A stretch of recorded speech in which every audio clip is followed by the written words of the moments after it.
Graça e paz, queridos estudantes da Academia Bíblica e Teológica de Angola.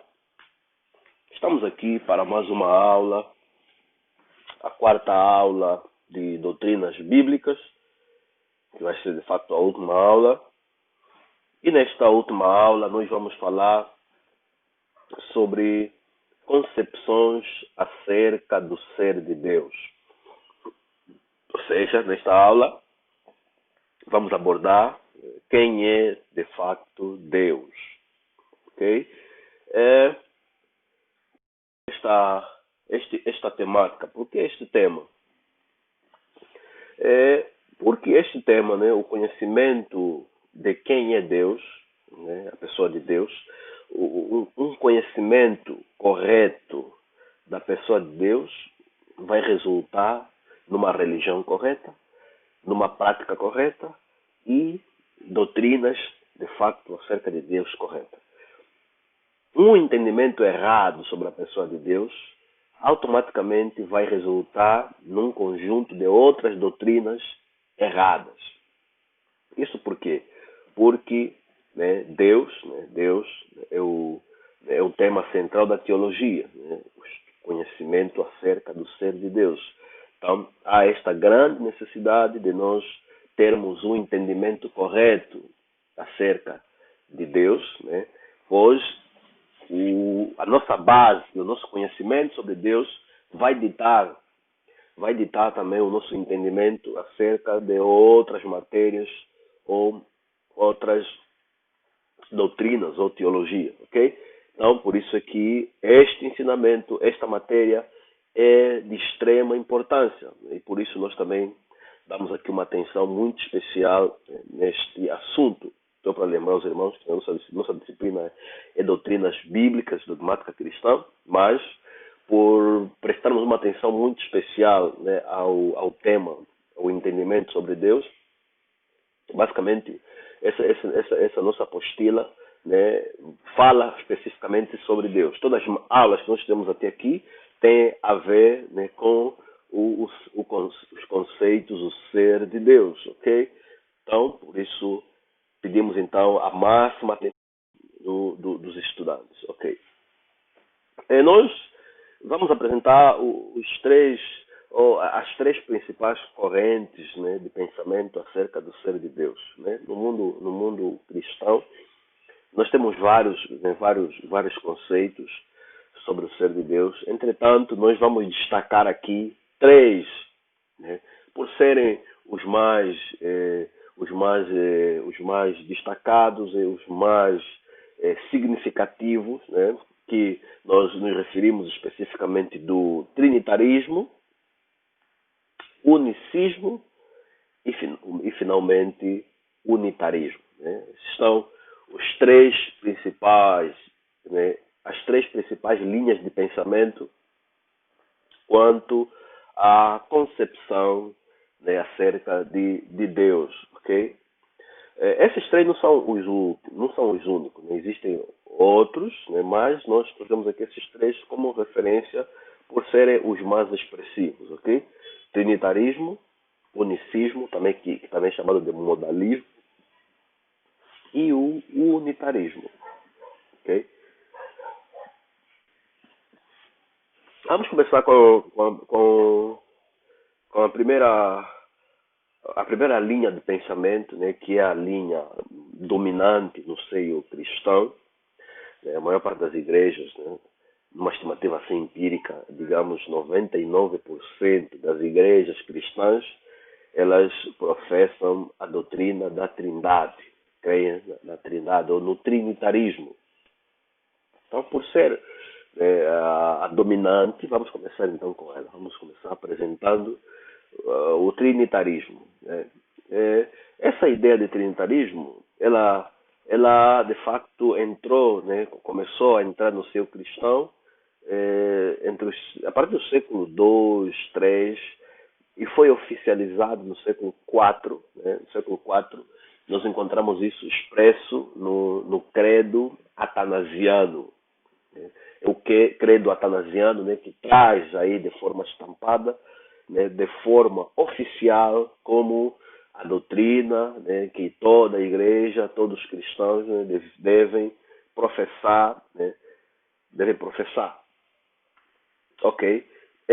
Entretanto, a primeira pessoa que usou essa palavra trindade, né, no meio cristão, né, foi Tertuliano.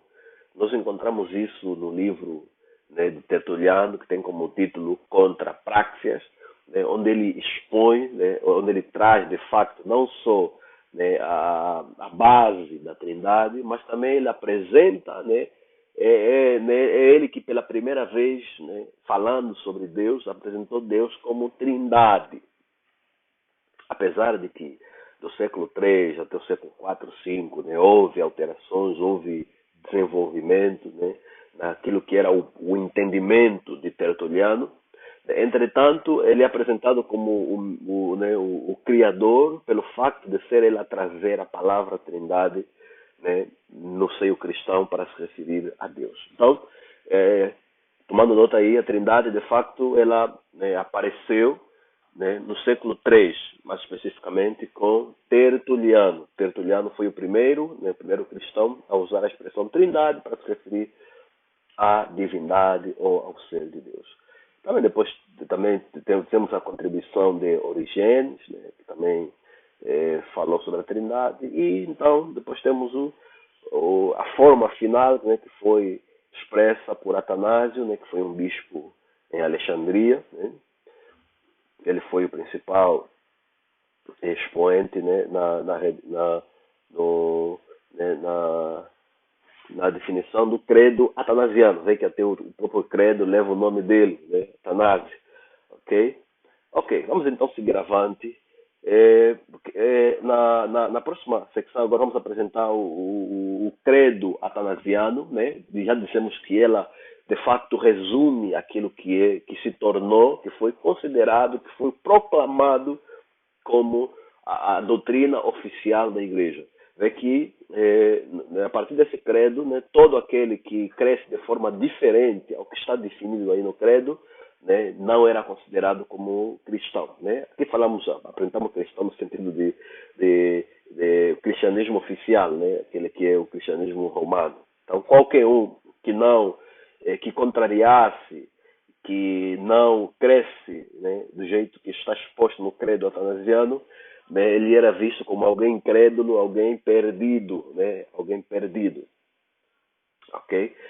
Antes de nos apresentar o credo atanasiano, também queremos aqui, né, levantar um elemento importante, só pelo fato de nós encontrarmos os termos que nós encontramos no credo atanasiano. Isso deixa claro que houve disputa, houve, de facto, contenda, né, no meio da igreja. Aliás, a partir do século II, III, depois da morte do último apóstolo, né, começaram as contendas teológicas, né, e essa não fugiu às regras. Né, havia divergência no seio da igreja, uns defendiam, uns eram a favor do trinitarismo, outros de facto eram contra. Então, somente no século IV é que o trinitarismo foi declarado como a dogmática oficial da igreja. Aí, então, no extrato, né, esse credo atanasiano é muito extenso, né, tem mais de 40 pontos. Nós já extraímos apenas os primeiros 26 pontos desse credo que abordam especificamente sobre a trindade, que é o nosso assunto aqui. No ponto 1, no credo diz assim: todo aquele que quiser ser salvo, é necessário, acima de tudo, que sustente, ou seja, que creia, nesse caso, né, que creia. Ok, 2, a qual, a menos que cada um preserve perfeita e inviolável, certamente perecerá para sempre. Quer dizer, quem não preservar os pontos que eles apresentam aí abaixo, essa pessoa é considerada como condenada, né, que vai se perder, não tem direito à salvação. Ponto 3. Mas a fé universal é esta: que adoremos um único Deus em trindade, e a trindade em unidade, não confundindo as pessoas, nem dividindo a substância.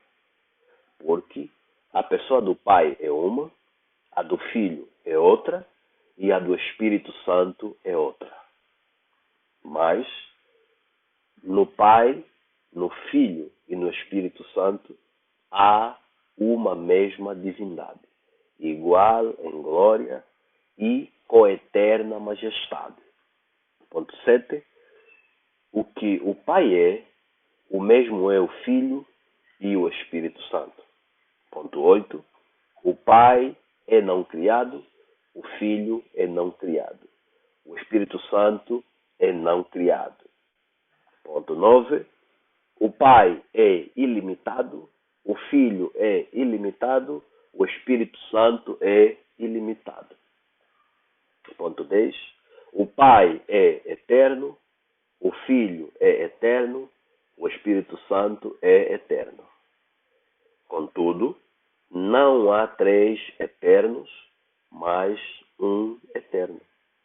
Portanto, não há três seres não criados, nem três ilimitados, mas um não criado e um ilimitado. Do mesmo modo, o Pai é onipotente, o Filho é onipotente, o Espírito Santo é onipotente. Contudo, não há três onipotentes, mas um só onipotente. Assim, o Pai é Deus, o Filho é Deus, o Espírito Santo é Deus. Contudo, não há três deuses, mas um só Deus. Portanto, o Pai é Senhor, o Filho é Senhor e o Espírito Santo é Senhor. O ponto 18. Contudo, não há três senhores, mas um só Senhor. Porque, assim como compelidos pela verdade cristã a confessar cada pessoa separadamente como Deus e Senhor, assim também somos proibidos pela religião universal de dizer que há três deuses ou senhores. O Pai não foi feito de ninguém, nem criado, nem gerado. O Filho procede do Pai somente, nem feito, nem criado, mas gerado. 22. O Espírito Santo procede do Pai e do Filho, não feito, nem criado, nem gerado, mas procedente. 23. Portanto, há um só Pai, não três pais. Um Filho, não três filhos. Um Espírito Santo, não três Espíritos Santos. Nessa trindade, nenhum é primeiro ou último. Nenhum é maior ou menor. Mas todas as três pessoas coeternas são coiguais entre si. De modo que em tudo o que foi dito acima, tanto a unidade em trindade, como a trindade em unidade deve ser cultuada. 26. Logo, todo aquele que quiser ser salvo deve pensar desse modo em relação à trindade. Então temos aqui 26 pontos, né, que nós extraímos isso do credo atanasiano, né, do século IV, uns dizem que é do século V, século VI. Bom, mas então aqui nós conseguimos encontrar basicamente aquilo que é a fé trinitariana, aquilo que são os pontos, né, da teoria, né, ou da dogma da trindade. Ok. Agora vamos apresentar de forma declarada, de forma simples, né, de forma resumida. Vamos resumir, né, todos aqueles 26 pontos, né, em poucos pontos para facilitar a compreensão. Basicamente, a teoria da Trindade ela está assente nos seguintes pontos. Primeiro, a teoria da Trindade ela olha Deus não como uma pessoa. Ela olha Deus como uma essência ou substância. Essência ou substância. Qual é a ideia aqui? A ideia é a palavra Deus, né, no contexto da dogmática da Trindade, não se refere a uma pessoa específica, mas se refere a uma substância divina, né, e essa substância divina é crido, né, que ela está presente, ela se acha na pessoa do Pai, do Filho e do Espírito Santo. De tal forma que essas três pessoas Pai, Filho e Espírito Santo, elas são pessoas distintas, mas elas partilham perfeitamente a mesma essência, ou seja, a mesma substância. De tal forma que as três pessoas, elas são perfeitamente iguais, né? Porque eles têm a mesma substância. Okay? Então, na luz desse entendimento da Trindade, quando alguém diz Deus, por exemplo, quando alguém que crê na Trindade, ele usa a palavra Deus, automaticamente ele está a pensar logo no Pai, no Filho e no Espírito Santo. Porque ele usa a palavra Deus para se referir àquela substância que está no Pai, no Filho e no Espírito Santo. Okay? Então, esse é o primeiro elemento. Né? A ideia na Trindade, a ideia de Deus é substância ou essência. Okay? Uma só substância, okay? Ou essência, e três pessoas distintas. Esse é o segundo postulado. As três pessoas são pessoas distintas. Quer dizer que cada um, né, Pai, Filho e Espírito Santo, cada um deles tem um desejo próprio, né, tem um pensamento próprio, tem uma decisão, tem um agir próprio, ok? Entretanto, os três estão interligados pela mesma essência ou substância. Ok, esse é o terceiro elemento. Uma substância ou essência e três pessoas distintas. Aqui vem outro elemento. Né? Cada uma dessas pessoas é perfeitamente Deus. Ou seja, o Pai é Deus, o Filho também é Deus e o Espírito Santo também é Deus. Entretanto, é proibido os crentes, né, que creem na Trindade pensarem em três Deus.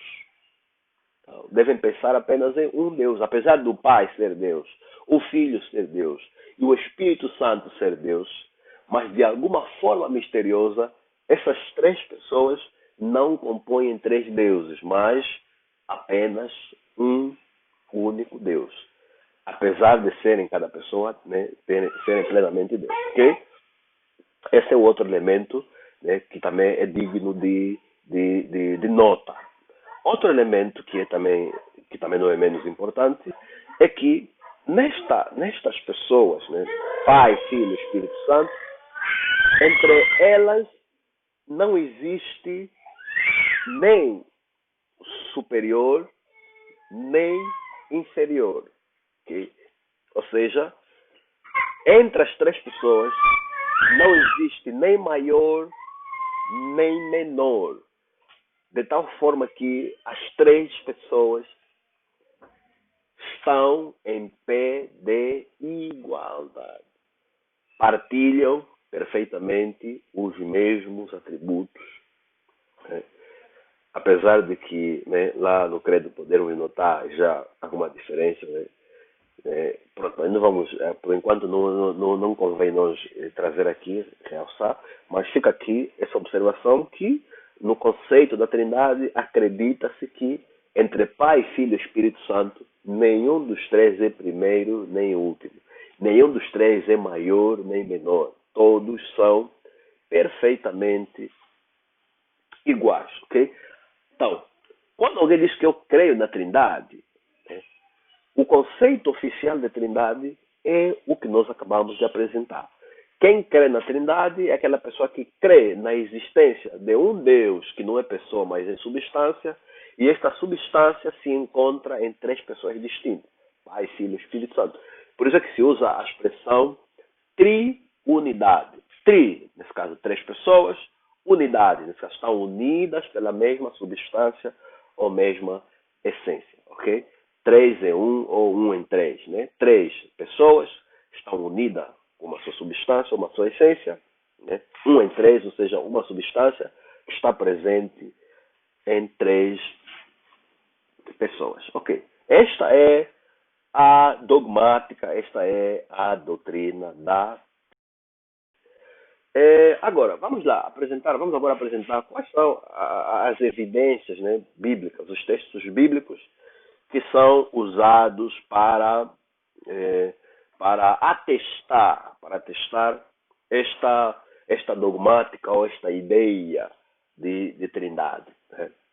Primeiramente, é apresentado o texto, né, o texto de Gênesis, capítulo 1, versículo 1, onde o nome de Deus aparece no plural, né, no princípio criou Elohim, né, aí o nome para Deus é Elohim.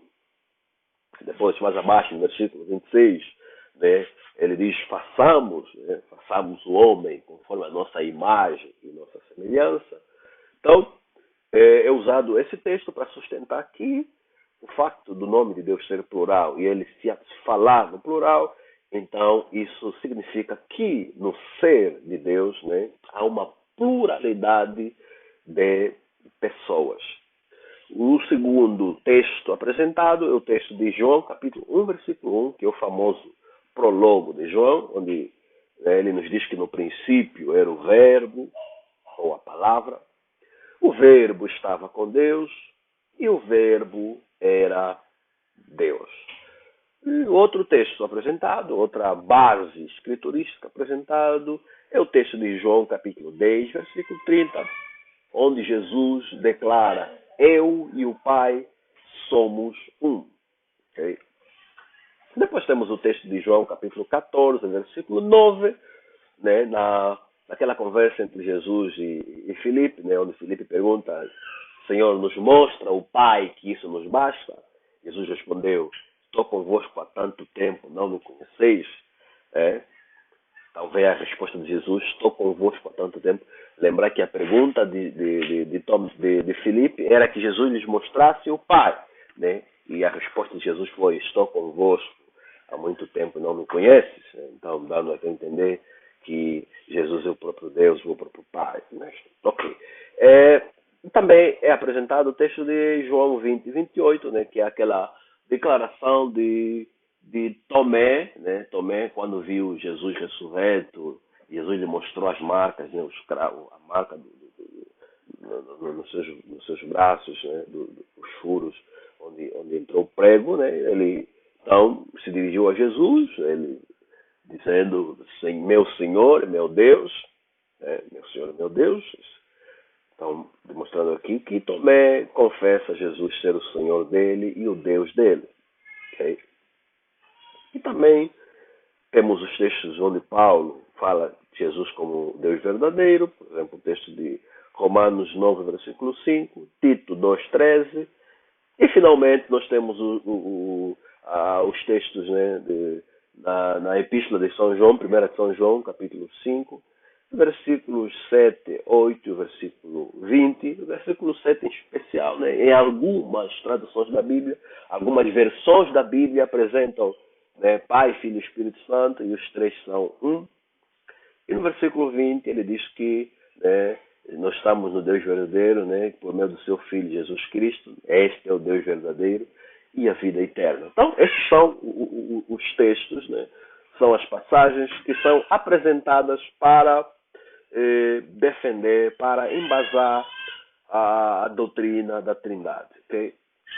Agora, eu não vou querer analisar cada argumento apresentado, cada texto apresentado, né? Isso vai caber depois os estudantes fazer uma avaliação, fazer um estudo exaustivo, né, de cada argumento apresentado, para ver se de fato os argumentos conferem ou não. Aqui, como professor, né, a minha tarefa é apresentar aos irmãos aquilo que tem sido apresentado como base, ok? Agora, vamos ver os problemas que nós encontramos com a doutrina da Trindade. Okay? Primeiramente, o primeiro problema que é encontrado da doutrina da Trindade é que o Deus, né, do Antigo Testamento, Deus se identifica, se apresenta com um nome próprio, um nome pessoal, que é o pentagrama, Yahweh, ou Javé, ou Jeová, seja lá como nós pronunciarmos, né? Por ser um nome pessoal, né, um nome pessoal, isso denota que este Deus é pessoal, é uma pessoa, uma entidade, é uma singularidade. Ele se apresenta com um nome próprio, né? Então, e sendo que a Trindade defende que Deus não é uma pessoa, então nós estamos aí logo em choque direito. Né? Deus se apresenta com um nome pessoal e, né, a dogmática afirma que Deus não é uma pessoa, mas sim uma substância, ok? O segundo problema é o facto de, ao lermos as passagens em que Deus se revela, se apresenta, falando de forma direta por meio dos profetas, nós encontramos Deus a falar como uma pessoa, ele fala no singular, usa pronomes pessoais na primeira pessoa do singular, ele usa eu, né? Eu, somente eu sou Deus. Né? Também encontramos a ele a usar os pronomes possessivos, né? Na primeira pessoa do singular, são as minhas testemunhas. Né? Então, isso dá a ideia de Deus ser uma pessoa, não uma substância. A ideia dele ser uma entidade, um ser, uma pessoa. O terceiro problema é que as passagens que nos falam, que nos mostram do céu, né, aqueles textos que nos mostram o céu aberto e nos apresentam o trono de Deus, só nos mostram uma pessoa no trono sentado que é chamado de Deus. Não encontramos aí nem três, nem duas, mas apenas uma pessoa. O problema aqui é como conciliar isso com o que a Trindade diz, que Deus não é pessoa, mas substância, que está em Pai, Filho e Espírito Santo. Né? Como é que entendemos isso? A Bíblia a mostrar uma só pessoa no trono e ser chamado de Deus, né? E Jesus, né, é apresentado à direita como, né, o Cordeiro de Deus, ou como o Filho de Deus, ou como Cristo. O Espírito Santo, já pior, não é apresentado. Nenhuma passagem bíblica que fala do céu, que mostra o céu, apresenta o Espírito Santo como uma pessoa, uma terceira pessoa, não existe. Então, isso é problema, né, para a Trindade. O quarto problema que nós encontramos é que o apóstolo Paulo, ele em várias passagens bíblicas, ele diz claramente que somente o Pai é o único Deus verdadeiro. Somente o Pai é Deus. Nós encontramos essas declarações, por exemplo, em Romanos 16, 27, 1 Coríntios 8, 4 a 6, Gálatas 3, 20, Efésios 4, 6, 1 Timóteo 1, 17, 1 Timóteo 2, 5 e outros textos. Nessas passagens, Paulo diz que somente o Pai é Deus. Então aqui nós temos problema porque na Trindade, né, a Trindade crê que Pai, Filho e Espírito Santo, os três são Deus. Então deve haver problema como conciliar a declaração de Paulo, que afirma que somente o Pai é Deus, e com a crença da Trindade, que afirma que Deus é Pai, Filho e Espírito Santo. Okay? O quinto problema é que, após a ressurreição, né, a Bíblia apresenta Cristo, né, sentado no lado direito de Deus. Okay? Então, isso, aparentemente, essas passagens mostram distinção entre Deus, que é aquele que está sentado no trono, e Cristo, que está no lado direito de Deus. Então, isso aqui é o problema na Trindade, porque na Trindade, né, a ideia é que Deus não é pessoa, mas Deus é substância que está em Cristo, Pai e Espírito Santo. De tal forma que quando falamos de Deus, está-se a falar das três pessoas. Mas encontramos várias passagens que ensinam o contrário. Encontramos passagens a se referir a Deus como especificamente só ao Pai e não a Cristo nem ao Espírito Santo. Temos aqui como exemplo Atos 7, 55 a 57, Hebreus 10, 12 e etc. Outras passagens. Ok? E o outro problema é que todo o Novo Testamento faz uma clara diferenciação entre a pessoa de Cristo e a pessoa de Deus. Né? A Bíblia mostra claramente que Deus é uma pessoa e Cristo é outra pessoa. O sétimo problema é que a Bíblia compara a relação entre Deus e Jesus Cristo com a relação entre Jesus Cristo e a igreja. Okay? Isso demonstra diferença. Né? Assim como a igreja é inferior a Jesus e ela está sujeita, está sob o poderio de Jesus Cristo, assim Jesus Cristo está sujeito a Deus, segundo encontramos em 1 Coríntios 11, 3 e Efésios 5, 23. Então isso é um problema para a Trindade. O oitavo problema, Deus também é descrito como sendo o Deus de Jesus Cristo. Né? O Deus de Jesus Cristo. Isso é um grande problema, né? Porque se Jesus Cristo é Deus, ele não pode ter Deus. Não pode ter Deus. Porque ter Deus é ter alguém que está acima de ti. É ter alguém que tem domínio sobre ti. Então, se a Bíblia apresenta Deus como sendo o Deus de Jesus Cristo, isso de facto é um problema para a Trindade, né, que advoga que Jesus Cristo é Deus. Então, se Jesus Cristo é Deus, ele não pode ter Deus. Okay? Então, aqui encontramos um problema a ser resolvido. Por exemplo, nós encontramos esse facto em João, capítulo 20, versículo 17. Encontramos em Apocalipse, capítulo 3, versículo 12. Apocalipse, capítulo 1, versículo 1 ao versículo 4. E etc, etc, etc, etc. Okay? O nono problema, o antepenúltimo problema, é nós encontramos nas Escrituras que tudo depende de Deus, tudo gira em volta de Deus. Inclusive, o próprio Cristo é apresentado como estando ao serviço de Deus, fazendo simplesmente a vontade de Deus. E em nenhum versículo, em nenhuma passagem bíblica é apresentado Deus fazendo a vontade de Cristo. Não há tal coisa. Isso é um problema, pois isso demonstra que Cristo está sujeito a Deus e não Deus sujeito a Cristo. Isso contraria, né, a Trindade, que afirma que entre Deus e Cristo não há maior nem menor, né, que são perfeitamente iguais. Mas isso aqui demonstra que há uma tal sujeição de Jesus, né, a Deus. O décimo problema que nós temos aqui com a Trindade é que o próprio Jesus, em algumas passagens bíblicas, ele admite, ele aceita ser inferior a Deus. Nós temos, por exemplo, em João 5, 19 a 27, né, nós temos, por exemplo, Mateus 24, 36, Marcos 13, 32, Atos 1, 6 a 7, só para citar, porque tem outras passagens. Nessas passagens, Jesus, né, admite ser, de facto, inferior a Deus em termos de autoridade, que também isso é uma contradição quando comparamos com a doutrina da Trindade. Okay? E o último problema, né, que nós encontramos na Trindade, o último problema é que não tem como provar, logicamente, que Pai, Deus, Filho, Deus, Espírito Santo, Deus, não tem como provar que isso não se trata de três deuses. Você crê que Jesus é Deus, o Pai é Deus, o Espírito Santo é Deus, aritmeticamente falando, né, estamos na presença de três deuses, três Elohim. E a Bíblia diz que só existe um Elohim, né? Logicamente falando, não tem como conciliar este Pai, Filho, Espírito Santo, cada um deles sendo perfeitamente Deus, né?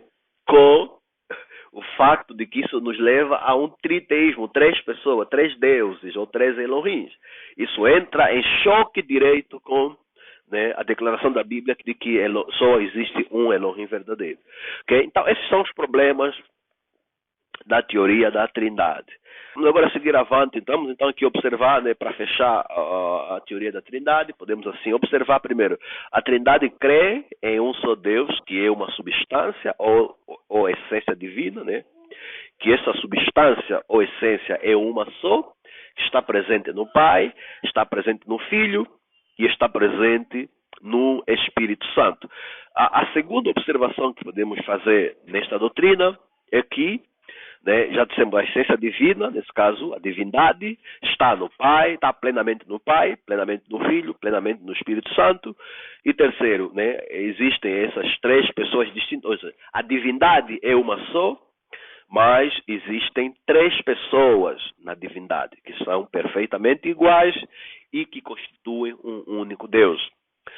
A quarta observação é que cada uma das pessoas é Deus. Pai é Deus, Filho é Deus, Espírito Santo é Deus, mas não se pode crer que são três deuses.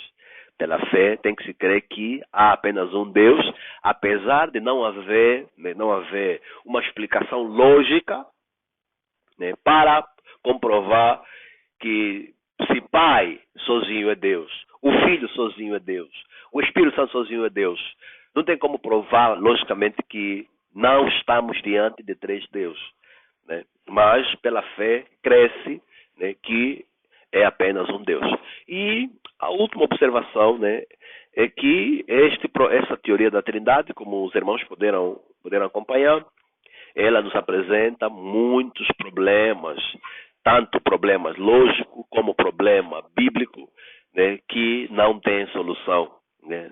Apresentam problemas sem solução, não tem como resolver, né, alguns dos problemas que nós apresentamos, né, com essa doutrina da Trindade. Logicamente, nós só temos um problema, que é o problema de que não tem como provar logicamente que Pai, sendo o Pai Deus, o Filho Deus, o Espírito Santo Deus, não são três deuses. Né? Porque, logicamente, um mais um é igual a três, não tem como. Okay? Então, esta é a doutrina da Trindade. Okay? Agora vamos seguir agora falar sobre o unicismo. Okay. Falar sobre a ideia do unicismo. Ok, o unicismo é mais uma ideia, né, acerca da concepção do ser de Deus. Assim como a Trindade procura explicar como é Deus, também o unicismo, né, é um outro entendimento, né, diferente, né, sobre o ser de Deus. Né. O unicismo também é chamado por monarquianismo ou modalismo, né, também são assim chamados. E o unicismo, ele, de facto, ele é muito antigo no meio da igreja, está presente no meio da igreja.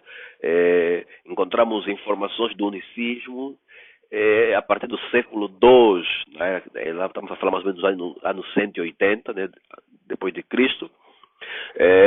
E os principais proclamadores, né, que nós temos conhecimentos dessa doutrina, nós temos Noeto, foi o primeiro a formular uma teologia, né, unicista. Né? Esse Noeto era bispo da igreja em Esmirna por cerca do ano 180 depois de Cristo. Também temos conhecimento de Praxias. Praxias também foi um teólogo, né, na Ásia Menor. Sobre Praxia nós temos conhecimento acerca dele porque Tertuliano, né, escreveu um livro que tem como título Contra Praxias. Em todo o livro, Tertuliano de facto apresenta um contra-argumento, né, uma contratese, né, à tese que Praxia defendia. Okay? Então, esses são os principais proclamadores, né, que nós encontramos, né, o mais antigo, né, que podemos olhar como participantes da origem do unicismo. Agora, o que o unicismo de facto defende? Qual é a ideia? Qual é o entendimento, né, do unicismo acerca do ser de Deus? O unicismo, basicamente, ele de facto defende que Deus é apenas uma pessoa, é apenas um ser, é um único ser que se manifesta, né, de modos diferentes. Deus é um ser que se manifesta de modos diferentes. Ou seja, segundo o entendimento, né, unicista, Pai, Filho e Espírito Santo não são pessoas, mas sim são modos diferentes de Deus se manifestar. Na criação, Deus se manifestou como Pai. Na encarnação, Deus se manifestou como Filho. Okay? E na igreja, Deus se manifesta como o Espírito Santo. Então, basicamente, esta é a tese unicista. Só para acrescentar aqui um detalhe, os unicistas, né, de facto, eles creem que na pessoa de Jesus, né, na pessoa de Jesus, havia o Jesus que eles olham, entendem o Jesus como sendo o corpo, né, a parte física do ser, e o verbo de Deus, né, como sendo o Deus que estava dentro do corpo de Jesus. Quer dizer que Jesus era apenas o corpo e Deus, nesse caso que é o verbo, estava em Jesus. E de tal forma que, nesse caso, Jesus, né, era Deus homem, ou seja, Deus se fez homem por meio de Jesus, ok? Ok. Então, de forma simplificada, podemos apresentar da seguinte forma, né, o unicismo.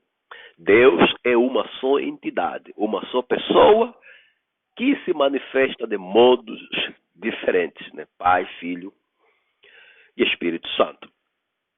Né? Pai, Filho e Espírito Santo são simplesmente modos de operação, modos diferentes de operação do mesmo Deus. Ok? Ok. Agora vamos avaliar as evidências as evidências bíblicas que são apresentadas para, né, atestar esta doutrina. A primeira evidência é o fato de, né, na Shemak, Shemak declarar que Yahweh, ou seja, o Deus, né, o Elohim, o Adonai, é um só, é único. Então, partindo deste pressuposto de que, né, Yahweh, ou seja, Deus é o único, então crê-se que de facto ele é a única pessoa, ele é único tanto em pessoa bem como em essência. É uma só essência que também está em uma só pessoa. Okay? E também temos o segundo texto que nos é apresentado, é João 1:1, né, onde diz que no princípio era o verbo estava com Deus e o verbo era Deus. Então aqui defende-se que o verbo é o próprio Deus, né? Também tem outra passagem muito célebre do unicismo, é o João 14:9, onde encontramos a resposta de Jesus, né, à pergunta de Filipe. Né? Filipe perguntou ao Senhor, né, pediu ao Senhor, mostra-nos o Pai e isso nos basta. E a resposta de Jesus foi, estou convosco há tanto tempo, não me conheces? Então, né, isso aqui, na visão unicista, Jesus declara ser o próprio Pai. Também temos aí a confissão de Tomé, né, no capítulo 20, versículo 28 de João, né, onde Tomé chama Jesus de meu Senhor e meu Deus. Outro argumento usado também é o Mateus 1:18, né, onde a Bíblia diz que, né, Maria se achou então concebida, né, pelo Espírito, né, pelo Espírito Santo. E aí depois nasceu então Jesus. E se faz a questão, né, se Jesus foi concebido, foi o Espírito Santo que fez a Maria ficar concebida, então como é que Jesus chama a Deus de seu próprio Pai? Será que Jesus teve dois pais? Um, o Espírito Santo que fez Maria conceber, e outro, o Pai a quem Jesus chamava de Pai? Né? Então, com isso, os unicistas provam que Deus, de facto, o Pai, é mesmo que é o Espírito Santo. Okay? Depois tem os textos de João 10:30, né, onde Jesus diz que eu e o Pai somos um. Né? Temos os textos de 1 de João, capítulo 5, versículo 7, onde diz que os três são um. Né? E pronto. Temos o João 14:8, né? 14:10, desculpa, 14:10, onde Jesus diz que o Pai está em mim, né? O Pai está em mim, que me enviou. Encontramos a mesma ideia em 2 Coríntios 5, versículo 19, né? E 1 Timóteo 3:16, João 1:14, onde encontramos a encarnação do Verbo. Né? Então, sendo que o Verbo, né, é Deus, né? João 1:1, então esse Verbo se encarnou, ou seja, o próprio Deus é que se encarnou.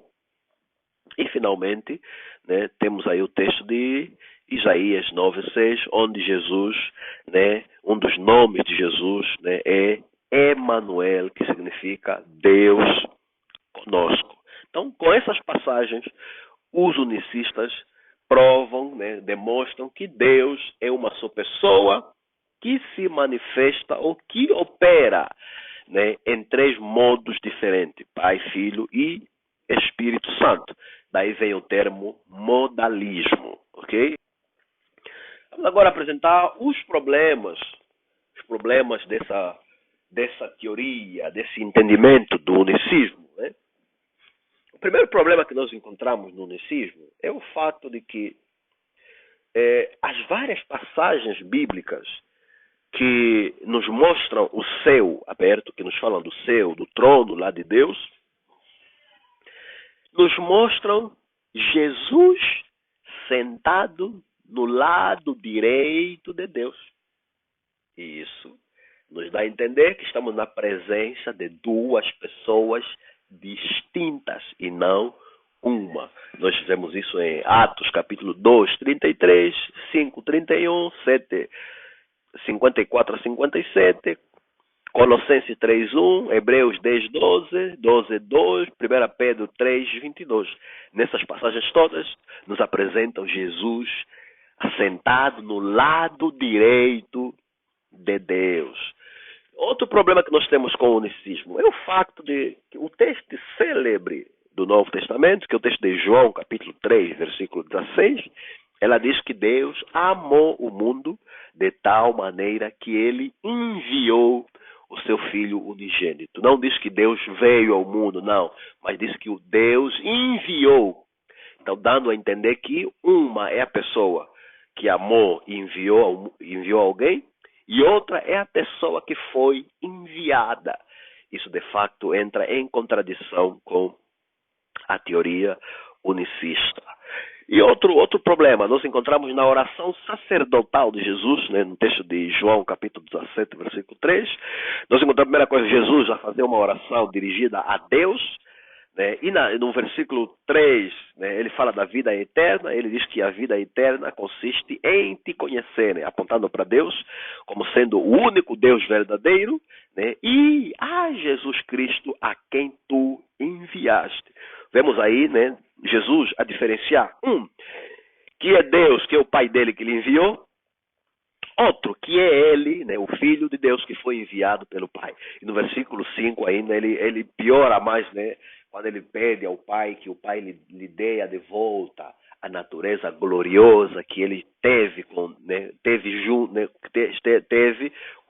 estava junto de Deus. Então, é mais um problema para o unicismo, né, porque isso demonstra claramente que Jesus é uma pessoa diferente da pessoa do Pai. Okay? O quarto problema que nós temos com o unicismo é o fato de que os apóstolos, nas suas cartas, deixaram muito claro, muito evidente a diferenciação entre as pessoas de Deus e Jesus Cristo. Eles deixaram claro que Deus é uma pessoa diferente e Jesus Cristo é outra pessoa diferente. Nós encontramos isso em Romanos 1, versículos 7 a 9, 15, 5, 6, 1 Coríntios 1, 1 a 4, 8, 4 a 6, 2 Coríntios 1, 1 a 3 e muitos outros textos, ok? E o último problema com o unicismo é o fato de que o apóstolo Paulo, em 1 Coríntios 15, 22 a 28, ele faz uma clara distinção entre Deus e Cristo Jesus, que é impossível alguém fazer confusão, né, querer provar que se trata da mesma pessoa. Paulo deixa claro que Deus, nesse caso, deu todo o poder a Cristo, né, e chegará um tempo que Cristo vai devolver todo o poder que ele recebeu ao Pai e ele vai se sujeitar novamente ao Pai. Então, esses são os 5 problemas, né, que na minha avaliação são problemas muito graves que nós encontramos, né, contra o unicismo. Ok, vamos agora fechar então este ponto, esta ideia sobre o unicismo. Né? Temos aqui 4 observações, 4 notas. Primeira nota. O unicismo ensina que Deus é apenas uma só pessoa que se tem manifestado de modos distintos, né? Pai, Filho e Espírito Santo. Né? Pai, Filho e Espírito Santo são, segundo o unicismo, né? Pai, Filho e Espírito Santo são apenas modos distintos de Deus se manifestar, ok?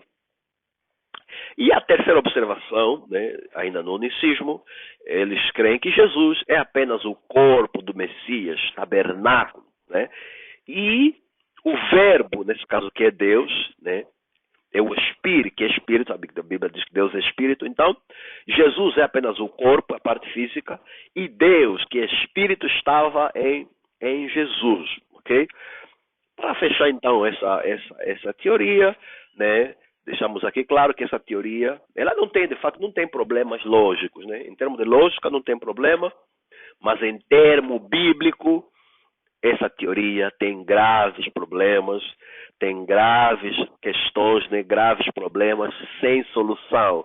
Né? Não tem como solucionar, né, os problemas que nós apresentamos aqui. Assim como a Trindade também, né? Assim como a Trindade, né, tem graves problemas que não tem como solucionar. Mas é problemas bíblicos, né? Porque as suas teses chocam, né, com várias passagens bíblicas. Ok. Vamos agora apresentar, né, a última teoria, a última tese, que é a tese do unitarismo. Né? Tese do unitarismo. Aqui gostaria, primeiramente, fazer uma observação. Não se deve confundir, porque, de facto, existem dois tipos de unitarismo. Existe o unitarismo universalista, né, que é outro, mas aqui o unitarismo que nos referimos aqui é o chamado unitarismo bíblico. Okay? Unitarismo bíblico. Okay? O que é então isso, unitarismo ou unitarismo bíblico? O unitarismo bíblico, né, é a corrente teológica ou a corrente de pensamento que afirma que Deus é absolutamente uma só pessoa. Deus é uma unidade, é um. Okay? Okay? Deus é um. Okay? Segundo essa corrente de pensamento, Deus é um e único, o Pai de Jesus Cristo. Okay? O unitarismo crê apenas que Deus é apenas um, que é o Pai de Jesus Cristo e mais ninguém. Somente o Pai de Jesus Cristo é Deus. Então, este é a base do pensamento unitarista, né? E nesse pensamento, né, Jesus Cristo é visto como o Filho de Deus, né, que foi concebido no ventre de Maria, né, pelo Espírito de Deus, né, okay? E outro elemento, né, no unitarismo, o Espírito Santo é visto como o próprio Deus, não é visto como uma pessoa diferente ou uma terceira pessoa da divindade, mas sim como o próprio Deus em espírito, né? É visto nessa perspectiva. Quando se fala de Espírito Santo, está a se referir a Deus, que de fato é um ser espiritual de caráter santo. Okay? Okay. Esta corrente de pensamento é uma corrente muito antiga que está presente nas Escrituras. Né? Desculpa, está presente no meio cristão, né, no meio cristão. Podemos ver, né, esse pensamento claramente, por exemplo, em Áureo, né, que defendia, né, um pensamento basicamente do mesmo tipo, ok? Vamos seguir avante. Vamos agora apresentar, né, aquilo que são vamos apresentar agora aquilo que são as bases, né? As bases desta doutrina, né? Que é o unitarismo, né? As bases, né? Vamos bases bíblicas. Ok, a primeira base bíblica, a primeira evidência bíblica que é apresentado em benefício do unitarismo, né, é o Shemak, né, Deuteronômio 6,4, né, onde diz que ouve, ó Israel, né, Yahweh, o Adonai, nosso Elohim, é o único. Okay? É único. Isso é colaborado com o texto de Apocalipse 4, 8 a 11, Marcos 12, 28 a 34, né, que demonstram que, de facto, Deus é único. Deus é um. Okay? Outro facto que é apresentado é o facto de que Yahweh, né, é apresentado como o único Deus que está sentado no trono de majestade. Né? Os textos que apresentam o céu aberto mostram que somente Deus, nesse caso se referindo a Yahweh, que está sentado no trono, sozinho. Né? Esta é uma outra evidência que favorece o unitarismo. Outra base é o fato de que Yahweh, ele, no Antigo Testamento em especial, quando ele se apresenta ele próprio, ele fala no singular, ele usa pronomes pessoal, na primeira pessoa do singular, ele fala eu, somente eu sou Deus, operando eu, quem impedirá, né? Essas expressões, eles de facto apoiam a ideia de que Deus seja de facto uma só pessoa. Né? Ele também usa pronomes possessivos, né, como minhas, usando a primeira pessoa do singular, minhas, testemunha. Né? Então, de facto, e para piorar também, os verbos são conjugados no singular. Né? As formas verbais são apresentadas no singular. Okay? Aqui há um outro elemento, no mesmo no texto em que apresenta Deus como Elohim, mas depois, né, na conjugação verbal, né, os verbos são fletidos para o singular. A quarta tese, a quarta evidência apresentada a favor do unitarismo é o facto de que Jesus, né, ele próprio destacou que o mais importante da lei é, de facto, crer que Deus é único. Deus é único. Né? E ele também, né, o próprio Jesus, no capítulo 17 de João, ele asseverou que a vida eterna consiste, né, as pessoas crerem que somente o Pai é o único Deus verdadeiro. Outra base em favor do unitarismo é o fato de que Deus é descrito como sendo também o Deus de Jesus Cristo. Deus também é Deus de Jesus Cristo. Nos é apresentado os textos de João 20, 17, Apocalipse 1, 4 a 6, Apocalipse 3, 12, 2 Coríntios 11, 31 e etc, etc. Okay? E o sexto argumento em favor do unitarismo é o fato de que a Bíblia mostra Jesus sentado no lado direito de Deus. Não no lado direito do Pai, mas no lado direito de Deus. Né? Os textos estão aí, Atos 7, 54 e 57, Hebreus 1, 3, Hebreus 12, 2, Romanos 8, 34. E o último argumento, né, dos mais importantes, é o fato de que Paulo, em várias passagens bíblicas, Paulo deixa claro, Paulo escreveu que Deus, o único Deus verdadeiro é o Pai. Ele diz que o Pai é o único Deus. Encontramos isso em 1 Coríntios 8, 4 a 6, Efésios 4 a 6, Gálatas 3, 30 e 1 Timóteo 2, versículo 5. Então, esses são os argumentos em benefício do unitarismo, ok? Então, esses são os argumentos, né, que de facto apoiam o unitarismo. Agora, as objeções que são apresentadas, né, ou seja, os questionamentos que são apresentados contra o unitarismo, primeiramente, o texto de Mateus 28, 19, que apresenta Pai, Filho e Espírito Santo na fórmula batismal, né, é argumentado que se somente Deus, somente o Pai é Deus, então o batismo não podia ser feito em 3 nomes, né? O segundo problema que é apresentado é o texto de João, Evangelho de São João, capítulo 1, versículo 1, Filipenses 2, 5 a 8, né? Em João 1, 1, onde nos diz que no princípio era o verbo estava com Deus e o verbo era Deus. E Filipenses 2 diz que, né, que Jesus, existindo em forma de Deus, não tomou isso por usurpação, o ser igual a Deus, mas antes, né, aniquilou-se, ou seja, humilhou-se, né, assumindo a forma humana.